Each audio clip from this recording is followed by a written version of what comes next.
Peço que prepare seu coração para uma palavra que pode mudar o rumo de sua vida, pois tenho certeza que Deus irá falar contigo. Fique até o fim e não se esqueça de comentar sobre a mensagem. Deixa seu like e compartilhe. Abra sua Bíblia em Apocalipse 2, no versículo 12. Apocalipse 2, versículo 12. Vamos ler do 12 ao 17. Apocalipse 2, versículo 12. Último livro da Bíblia. Não precisa nem de ajuda, né? Apocalipse 2, versículo 12, por favor. Agora vamos tratar de um assunto mais forte do que seu corpo. Agora nós vamos tratar da sua alma. Vamos falar sobre essa carta de Pérgamo. Já acharam? Quem tem Bíblia? Graças a Deus. Levante aí a sua Bíblia. Meu Deus, não é só cura, respostas, bênçãos que nós queremos. Isso é incomparável quando tratamos de alma, de salvação, de ouvir tua voz. Fala através da tua palavra. Fala pela minha boca agora. Que não saia nada de mim, mas saia tudo de ti. Dá ouvidos espirituais para essa pessoa ouvir a tua palavra. E abençoe para que todos entendam. Dê o entendimento para todas essas pessoas. Não deixe eu falar o que não é para falar. Mas tudo que ela precisa ouvir, que ela ouça no decorrer dessa pregação.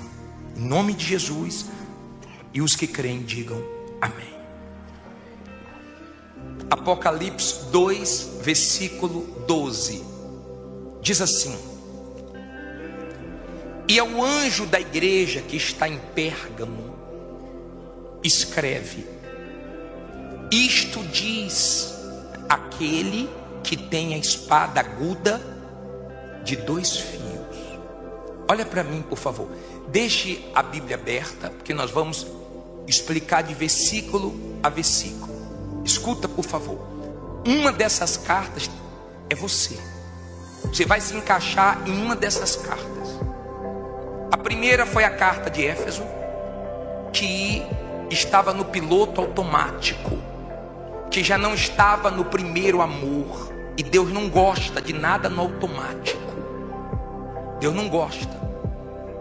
Deus, Ele quer comunhão, intimidade. Ele quer um relacionamento forte, não frio, não fraco. Amém? Depois foi lida a carta de Esmirna, uma igreja que sofria, mas não abandonava a sua fé. E o Senhor Jesus disse: ser fiel até a morte e dar-te-ei a coroa da vida. Ser fiel até a morte. Não adianta ser fiel 1 ano, 5 anos, 10 anos e depois se perder. Não adianta. O diabo nunca vai abrir mão da gente. Uma vez um pastor mandou um demônio embora, e na outra semana a mulher manifestou de novo. E quando ele mandou o demônio embora, na outra semana a mulher manifestou de novo. E ele falou: você não vai desistir dela? O diabo olhou para ele e falou: não desisto nem de você, quanto mais dela. Você manda embora, você me manda embora, lá fora ela faz a coisa errada e eu volto. Enquanto ela fizer coisa errada, eu volto. Então, ela só se libertou quando largou a sujeira, o erro. A igreja de Esmirna, ela sofria, mas exalava o perfume de Cristo. Era uma igreja forte, não teve repreensão do Senhor Jesus. Hoje nós vamos falar sobre essa igreja, e Jesus se apresenta como aquele que tem uma espada que corta dos 2 lados, que é a sua palavra. Se a palavra de Deus não cortou nada na sua vida, tem alguma coisa errada. A palavra de Deus é como um espelho que mostra a sua condição diante de Deus. A palavra de Deus é esse espelho que te ajuda a enxergar os seus erros e você começa a cortar o que for preciso ser cortado. É melhor você cortar qualquer coisa de errado do que você ser cortado do céu. A palavra de Deus corta, ela fere para sarar, ela salva, ela confronta, ela bate de frente com o pecado, com o erro, ela incomoda. A palavra de Deus, ela tem que fazer alguma coisa acontecer dentro de você, ela não volta vazia. E quando você ouve a palavra e você entende, você está comprometido, porque você já é uma pessoa avisada. E você vai ser cobrado pelo que você aprende, pelo que você ouve. Se você não dá ouvidos, é você que vai colher na eternidade, aqui e na eternidade. Então a palavra de Deus já cortou muita coisa na minha vida. Você gostando ou não, se Deus não gosta, corte. Se não agrada a Deus, corte. Você vai entender quais são as repreensões que essa igreja recebeu de Jesus. Mas a palavra de Deus tem que mudar você. Você chega com maus olhos, a palavra de Deus corta os maus olhos. Você chega com mágoa, a palavra de Deus corta os maus sentimentos do seu coração. Você chega mal, então a palavra de Deus vai fazendo você ficar bem, vai cortando tudo que não presta. Ela é afiada. Ela é afiada. Ela faz você se enxergar. O pecado faz você enxergar o seu corpo. Por exemplo, quando Adão e Eva, eles pecaram, eles viram que eles estavam nus. Nus. Eles não tinham visto antes do pecado. Eles estavam na inocência. Mas quando houve o pecado, eles enxergaram o corpo deles. Então pegaram folhas e cobriram o corpo. Por isso que você vê hoje a preocupação das pessoas com o quê?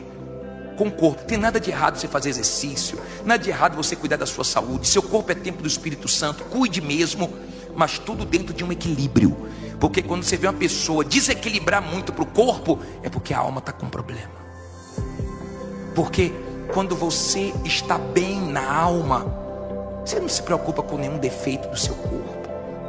O pecado faz você olhar para o corpo. Eles olharam logo para o corpo.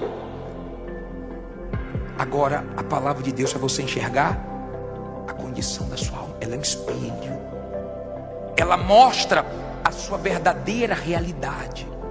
Ninguém sabe dos seus erros, dos seus pecados. Mas quando você começa a ouvir a palavra, você fica desconfortável, porque ela vai batendo no erro, ela vai batendo no pecado. O pecado pode estar escondido, sua mulher não sabe, seus pais não sabem, ninguém sabe, mas Deus sabe. Ele vai batendo ali, para te salvar, para você cortar os erros da sua vida. Eu não sei o que você já cortou e o que você precisa cortar, mas sua consciência sabe. Então ele se apresenta como aquele que tem uma espada de dois, que corta dos dois lados. Não tem como escapar. Você pode estar sentado lá atrás, a palavra de Deus te encontra. A palavra de Deus, ela revela.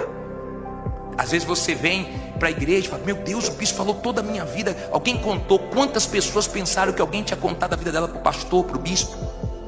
Mas não é que ninguém contou, é porque Deus conhece. É o que ele diz aqui, no versículo 13. Vamos ler. Leia com os olhos. Diz assim: conheço as tuas obras, e onde habitas, que é onde está o trono de Satanás, e retens o meu nome, e não negaste a minha fé, ainda nos dias de Antipas, minha testemunha, o qual foi morto entre vós, onde Satanás habita. Olha para mim, por favor. Olha como começa esse versículo: conheço. Lembra que eu falei semana passada? Que em todas as cartas ele é bem claro: eu conheço. Pastor não conhece, marido não conhece, ninguém te conhece como Deus. Ele conhece. Ele conhece o que você faz, Ele conhece por que você faz, Ele conhece sua intenção. Ele sabe quem é você, Ele sabe quem sou eu. Você pode me enganar, eu posso te enganar, mas ninguém consegue enganar Deus. E é com Ele que um dia nós vamos prestar conta. Com aquele que tudo sabe, que tudo vê. Com aquele que não dá para esconder debaixo do tapete. Já viu aquela faxina que a mulher não quer fazer direito, joga um pouquinho debaixo do tapete? Você nunca fez isso não, né? Você tira o tapete e faz aquela limpeza mesmo, a faxina. Dia de sexta-feira a mulher faz, né? Aquela faxinona. Tomara que você faça isso com a sua vida espiritual também. Porque o diabo, ele não te dá paz enquanto você não tira a coisa errada. Vou falar sobre isso daqui a pouquinho. Agora, entenda. Conheça as suas obras. E sei que não negastes a minha fé. Deus te deu a fé. A fé não é só para você ser curado, liberto, abençoado. O maior papel da fé é para te salvar. É o principal papel da fé. A fé que te abençoa é a fé que você muda, que você se entrega. É essa fé que te salva. Essa é a fé que agrada a Deus. Muitos manifestaram só a fé de bênçãos e ficou no meio do caminho. Mas tem gente que manifestou a fé salvadora e está com Jesus firme até hoje. Aí ele disse: olha, vocês não negam a fé. Nesse lugar onde tem um trono de quem? De Satanás. Não fica com medo de falar esse nome não, tá? Não tenha medo do diabo não. O diabo é forte na vida de quem desobedece. Na vida de quem é de Deus, o diabo está derrotado debaixo dos seus pés. Tenha medo do diabo não. Agora entenda. Ele disse: aonde Satanás tem o seu trono. Ou seja, naquela cidade de Pérgamo, o diabo já tinha instalado o trono dele e ele dominava. O lugar que o diabo domina, o certo vira errado, o errado vira certo. No lugar aonde o diabo domina é escuro, é confusão, é tudo errado. É o mundo que nós vivemos hoje, o mundo jaz do maligno. O trono do diabo está instalado nesse mundo. Você fala que vem para a igreja, todo mundo critica. Você fala que vai fazer qualquer besteira, todo mundo apoia. Mas fala que vai vir para a igreja, o que você já ouviu por causa de vir na igreja, quanto mais na Universal. Sim ou não? Agora, o diabo tinha um trono dele naquele lugar. Aquele ambiente era pesado, mas mesmo assim eles não negaram a fé. Isso serve para você parar de dar desculpas, né? Por causa de alguma coisa. Ah não, mas é o lugar que eu trabalho. Não, é o lugar que eu moro. Não, mas é porque lá em casa sou só eu da fé. Não, é porque eu estou solteiro. Não tem desculpas. Quando você é uma pessoa de Deus, você pode estar num ambiente mais hostil, mais pesado, mais carregado. Ali você exala o perfume de Cristo. Ali você mostra Deus. Ali você é testemunha de Deus. Pode todo mundo fazer errado, você faz certo. Você pode até perder fazendo a coisa certa, mas você tem paz, porque o que você perder, Deus te dá melhor. Você assume a sua fé. Você não nega a sua fé. Você não negocia a sua fé. Sua fé não tem preço, ela tem um valor muito grande. Antipas era um homem de Deus dessa igreja, que foi, diz a história, que foi cozido num boi de bronze. Ele não negou a fé. Essa cidade era muito carregada. Foi a primeira cidade, ela foi capital da Ásia durante muitos anos. E ela tinha os templos dos deuses. E lá foi construído o primeiro templo para adorar César, o imperador romano. Quem não adorava sofria as consequências. Mas quem é de Deus, meu caro, pode passar pelo que for. Ela pode perder, ela pode passar pelo que for. Meu pai disse assim para mim, ó: você não é mais meu filho. Nem no meu casamento meu pai foi. Mas eu não neguei a minha fé. Eu sabia que aquilo ali era o mal. Você pode receber qualquer ameaça, qualquer afronta do diabo, se você é uma pessoa de Deus, você continua firme. Você sabia que tem gente aqui que já perdeu o emprego?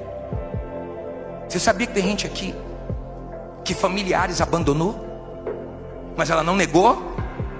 Não negou a fé. Não negou. A salvação dela, ela não negocia. Diz assim, versículo 14: mas algumas poucas coisas tenho contra ti, porque tens lá os que seguem a doutrina de Balaão, o qual ensinava Balaque a lançar tropeço diante dos filhos de Israel, para que comessem dos sacrifícios da idolatria e fornicassem. Olha para mim, por favor. Olha o que Jesus falou. Eu tenho umas poucas coisas contra ti. Poucas. Mas tem que falar. A verdade, ela dói, mas ela cura, ela sara, ela liberta. Eu tenho coisas contra vocês. Algumas poucas coisas. E uma dessas coisas é a doutrina de Balaão. Balaão era um profeta que se vendeu. E o rei Balaque, para destruir Israel, contratou ele para ele amaldiçoar. Só que quando ele abria a boca, ele abençoava. Ele se vendeu. Não era de Deus. Quem é de Deus não se vende. Quem é de Deus, o dinheiro é só servo na vida dele, e mais nada. Quem é de Deus, quando ganha dinheiro não muda. Quando ganha dinheiro não humilha ninguém. Quando ganha dinheiro não estufa o peito. Quando ganha dinheiro não idolatra o dinheiro. Quem é de Deus, quando ganha dinheiro, dá graças a Deus, porque vai ser mais útil na obra de Deus. Só que ele pegou o dinheiro, ele visou o dinheiro e foi para destruir Israel e não conseguiu. Então ele mudou a estratégia. Ele falou, quando Balaque chamou, ele falou: pô, chamo você para amaldiçoar e você abençoa. Porque não existe maldição sem causa. Não tenha medo de quem te amaldiçoa, de quem joga praga. Não existe maldição sem causa. Isso aí é com Deus. Mandam o que é mal, Deus transforma no que é bom, acabou. Isso é com Deus. Você não tem que ter medo disso. Ah, estou com medo que uma mulher invejosa veio trabalhar lá comigo, veio morar na minha rua. Ela tem que estar preocupada com você. Você que tem luz. Amém? Não fica com medo de ninguém. Só que ele mudou a estratégia. Ele falou: Balaque, não dá para vencer eles assim. O que é que você tem que fazer? Você vai introduzir mulheres para que eles caiam na prostituição, se volte para os deuses dela, eles vão cair, vão ficar fracos e você vai vencê-los. O diabo precisa que você caia para ele te vencer, porque o diabo é caído. O diabo está caído.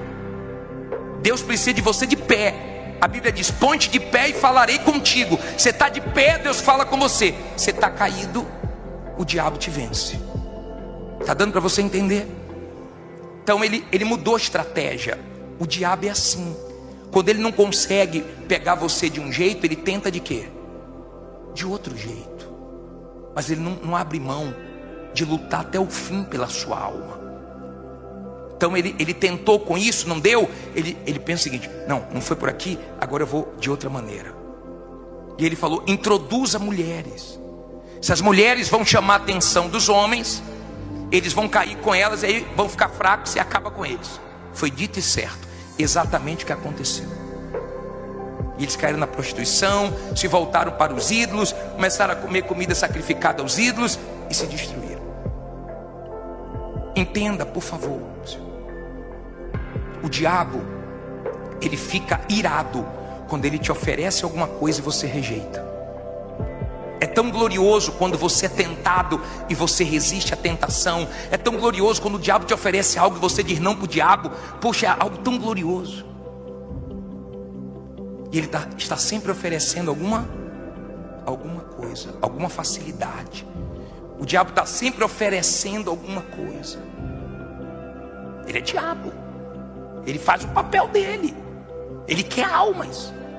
A Bíblia diz que o inferno não se farta. O diabo quer almas. Tem almas caindo lá agora no inferno. E ele quer mais.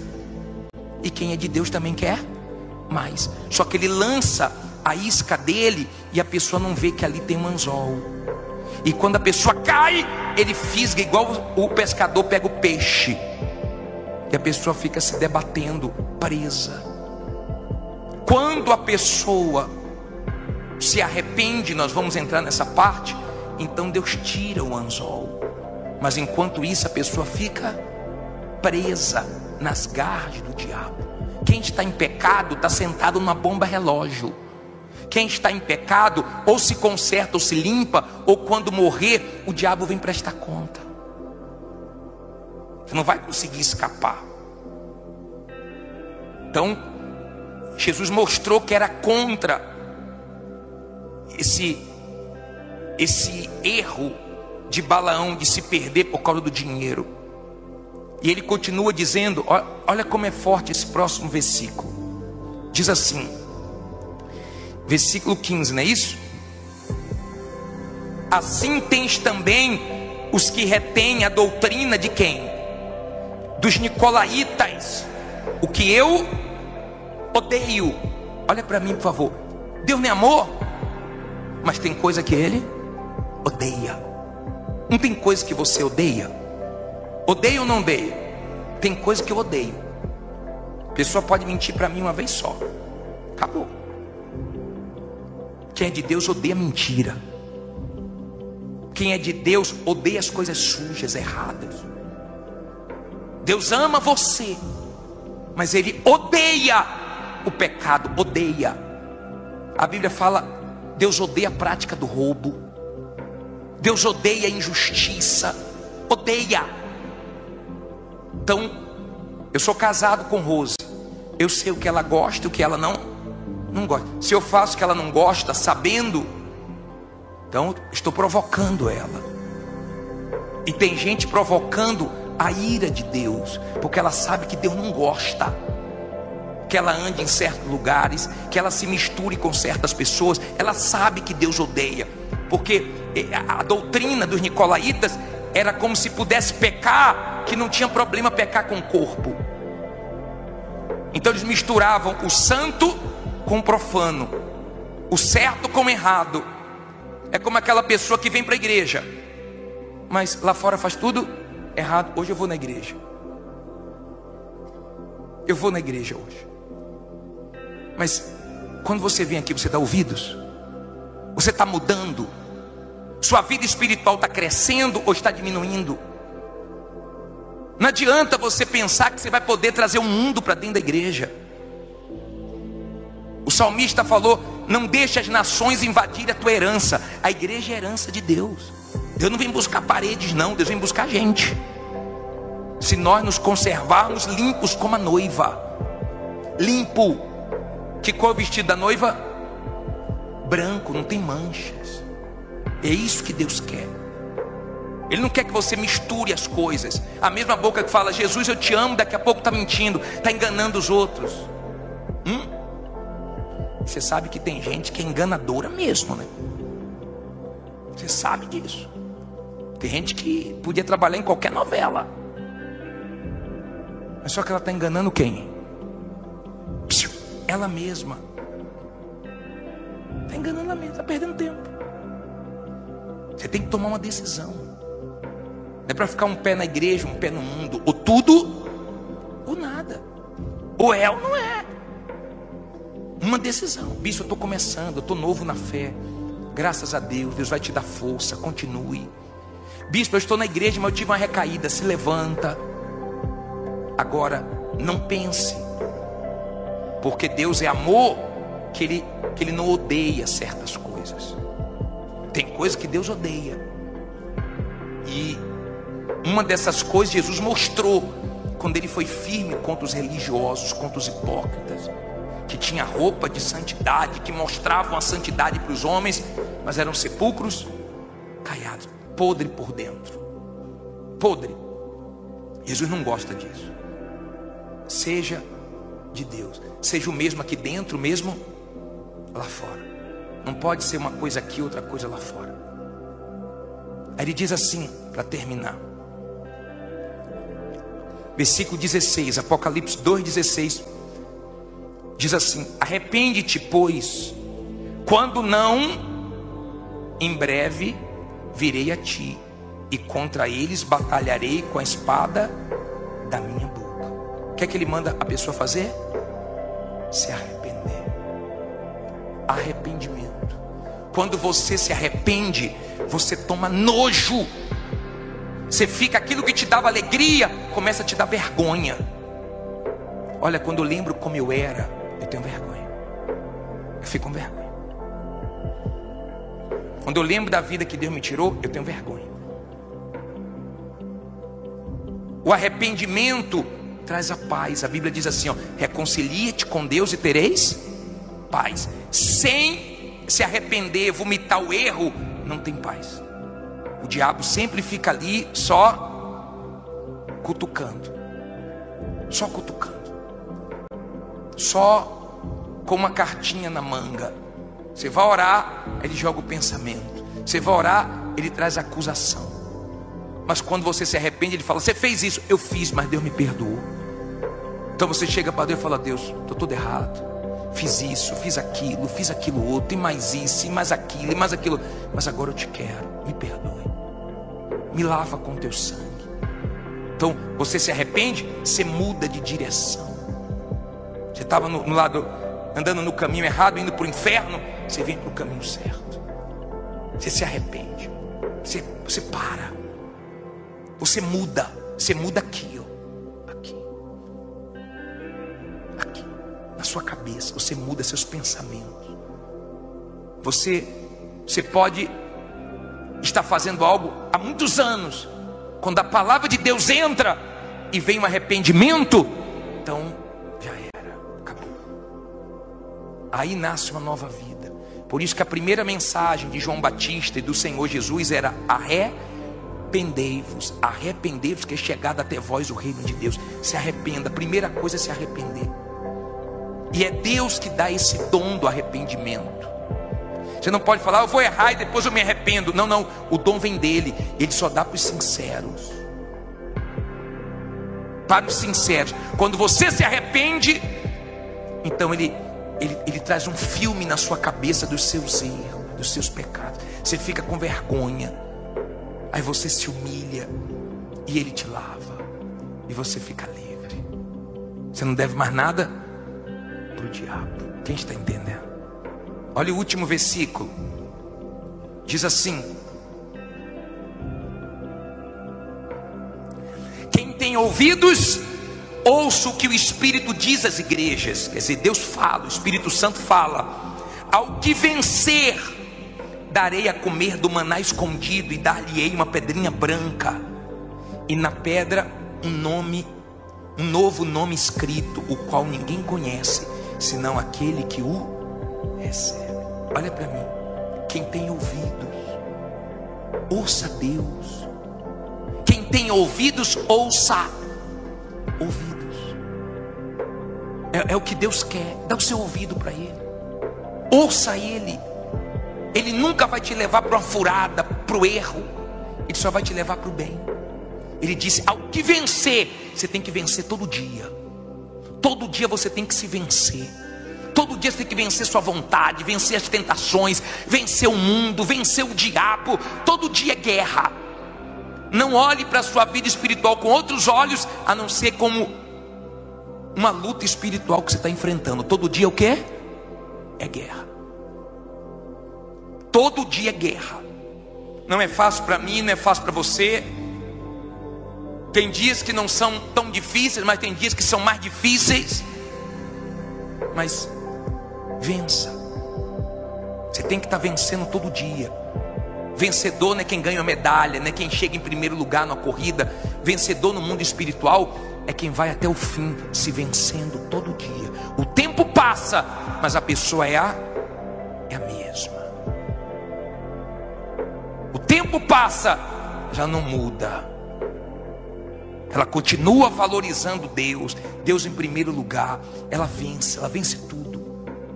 Vencedor, ela vence a dor. Ela sente a dor da perseguição, das lutas, ela vence.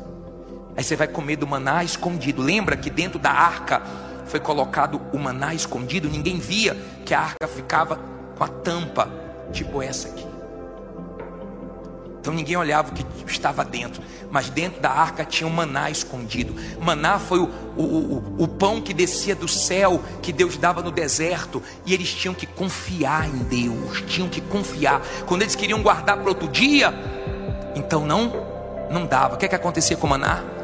Apodrecia. Você buscou Deus hoje, serve para hoje. Tem que buscar Deus amanhã. Quando acordar tem que buscar Deus. Terça-feira buscar Deus, quarta-feira buscar Deus.